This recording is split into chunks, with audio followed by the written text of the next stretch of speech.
Umaskini ndio unarudi ule ule. Sasa kama una TV watoto wamezoea wanakuja na nyang'anywa. Hivi yani maisha bora kweli? Bado mjini maisha ni tete na mtu uweze kujizuia, lazima utasema nifanyeje. Mtoto kafukuzwa shule, school fees hamna, itabidi uingie, lakini unapoingia unapofika katikati, sasa hivi maisha ni magumu. Vitu vimepanda bei kama alivyosema, sukari, kama mfano debe la mahindi liko kwenye 15,000. Uwezo wa kununua ile debe na watoto 5 wanakula ni ndani ya wiki hii. Sasa inafika katikati ule mkopo watu nashindwa kurudisha. Sasa kilichomle ndani chote wanakuja wanahamisha.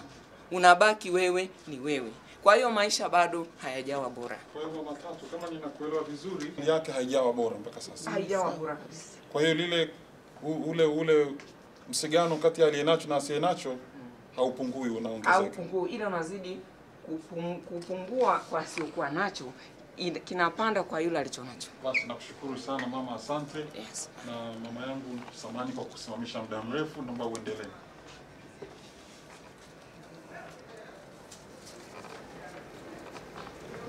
Kitu gani kifanyike na watu binafsi au jamii kuwezesha watu kuishi maisha bora?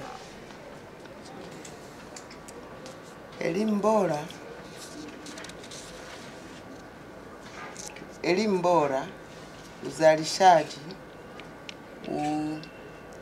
utawala bora.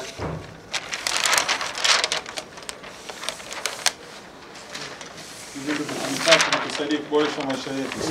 Ndio. Asante. Endelee. Ni watendaji wapi au taasisi zipi hapa nchini wanahitaji kufanya kitu kufanikisha watu kuishi maisha bora?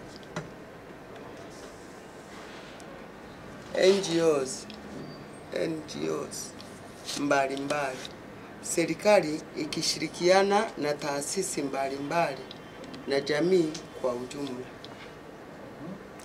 Asante. Kuna chochote hapo? Zipi nje ya nchi wanahitaji kufanya kitu kufanikisha watu kuishi maisha bora? Wafadhili na wawekezaji. Wafadhili na wawekezaji. Ndugu wangu, mna cha kusema hapo?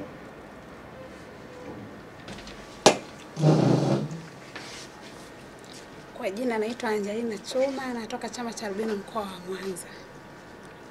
Mimi kwa mtazamo wangu, kitu ambacho ninafikiria, kwanza naangalia watu walio juu, yani watu ambao wana kipato cha juu na wana nafasi za kusemea kuongezewa vipato. Wanazidi kuomba waongezewe posho, lakini badala ya kulalamikia vitu vishuke bei, kwa sababu jinsi posho zinapozidi kuongezwa juu kwa watu hao wenye vipato, baadhi ya watu wachache lakini maskini ni wengi, na vitu vinazidi kupanda bei, kwa hiyo gap linazidi kuwa kubwa. Hao wanaongezewa posho na vitu vinapandishwa bei, kwa hiyo wataendelea kuwa na maisha mazuri, lakini maskini yuko pale pale, maana wajasiriamali ndio wengi. Kwa hiyo kuna baadhi ya watu wanapenda kulalamika, kuomba waongezewe posho badala ya kutetea. Na sisi tumewachagua, wanapaswa kutetea kwamba sisi kama sisi tumewachagua wakatutetee. Vitu mfumuko wa bei unazidi kuongezeka na sisi hatuna uwezo, lakini wao wanadai waongezewe posho. Sasa sisi tutatetewa na nani? Asante sana. Kitu gani?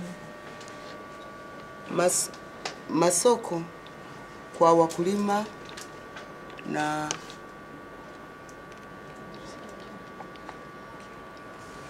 ni masoko kwa wakulima, yani kutafutiwa masoko yaliyo bora na ushirikiano.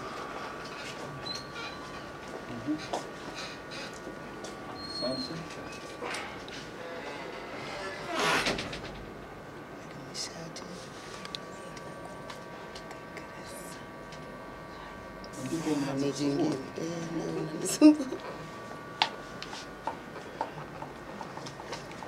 Ni namna gani nzuri mabadiliko yanaweza kutokea?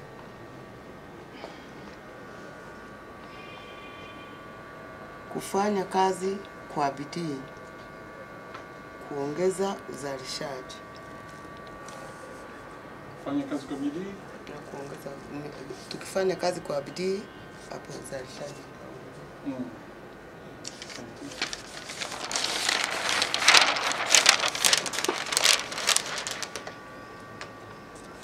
Ni lini tunahitaji kufanikisha hayo mabadiliko?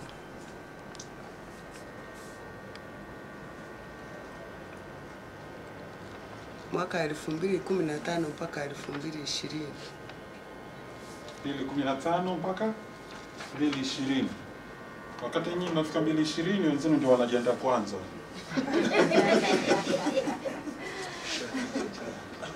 Asante, tuendelee. Tutajuaje hayo mabadiliko? Uchumi utakuwa umeongezeka. Uchumi utakuwa umeongezeka. Ufanyike mkutano kama huu ili kufanya tathmini. Asante. Jamani, kuna maoni hapo kwamba tutajuaje kuwa mabadiliko yatakuwa yametokea, ama ananiambia kwamba sehemu tunaposema uchumi utakuwa umeongezeka. Lakini kama inakutatiza iache kwanza, usiteseke.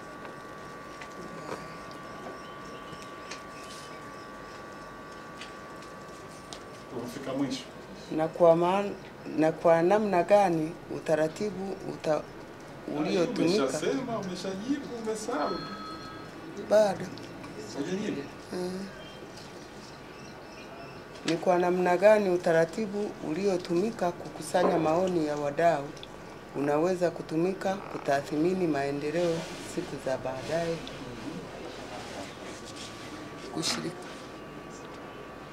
Kushirikisha jamii katika mikutano mbalimbali. Asante. Nakushukuru sana, kikundi namba 3.